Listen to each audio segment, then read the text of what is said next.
കണ്ണൂരിലെ മാറിയ രാഷ്ട്രീയ ചിത്രവും ടീച്ചർ തരംഗവും തമ്മിലടിച്ച് തകരുന്ന കോൺഗ്രസിനെയും പറ്റിയും പറയാതെ വയ്യ.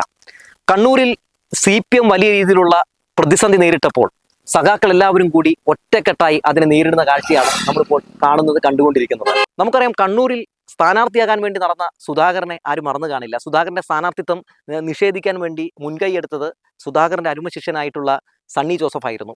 അത് അവിടെ വലിയ രീതിയിൽ തന്നെ ചർച്ചയാണ്.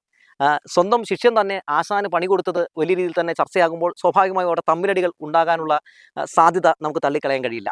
അതൊക്കെ വലിയ തോതിൽ തന്നെ അവിടെ ചർച്ചയാണ്. അതുകൊണ്ട് തന്നെ കണ്ണൂരിൽ തന്നെ സ്ഥാനാർത്ഥിയാക്കാനോ താൻ നിർദ്ദേശിച്ച ആളെ സ്ഥാനാർത്ഥിയാക്കാനോ ഈ സണ്ണി ജോസഫ് അടക്കമുള്ള ആളുകൾ തയ്യാറാകാത്ത പക്ഷം അവിടെ കണ്ണൂരിൽ മോഹനന് വലിയ രീതിയിലുള്ള ഒരു പരാജയം ഉണ്ടാകാൻ സാധ്യതയുണ്ടെന്ന് കോൺഗ്രസ്സുകാർ പോലും തുറന്ന് സമ്മതിക്കുന്നുണ്ട്. പേരാവൂരിലേക്ക് വന്നാലോ സണ്ണി ജോസഫിന്റെ അവസ്ഥ അതിലേറെ പരിതാപകരമാണ്.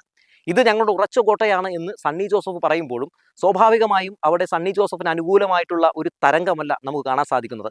വയനാട് ഫണ്ട് തട്ടിപ്പടക്കമുള്ള വിഷയങ്ങൾ ചർച്ച ചെയ്യപ്പെടുമ്പോൾ അതൊക്കെ സണ്ണി ജോസഫിന് പ്രതികൂലമായി തന്നെ ബാധിക്കുന്നു എന്നുള്ളതാണ്. ഒപ്പം കോൺഗ്രസിനകത്തുള്ള തമ്മിലടിയും സുധാകരന് സണ്ണി ജോസഫ് കൊടുത്ത പണിയും ഒക്കെ വലിയ ചർച്ച ചെയ്യപ്പെടുമ്പോൾ തകർന്നടിയുകയാണ് കണ്ണൂരിലെ കോൺഗ്രസ് എന്ന് പറയാതെ വയ്യ. എന്തായാലും ഇപ്പോൾ ടീച്ചറിന് അനുകൂലമായ ഒരു തരംഗമാണ് പേരാവൂരിൽ കാണാൻ സാധിക്കുന്നത്. ശൈലജ ടീച്ചറിന് വേണ്ടി പാർട്ടി സംവിധാനങ്ങളെല്ലാം ഒറ്റക്കെട്ടായി മുന്നോട്ട് പോകുമ്പോൾ സ്വാഭാവികമായും പേരാവൂരിൽ ഇത്തവണ UDFന്റെ ഉറച്ച കോട്ടയിൽ ചെങ്കൊടി പാർന്നുന്ന കാര്യത്തിൽ തർക്കമൊന്നുമില്ല.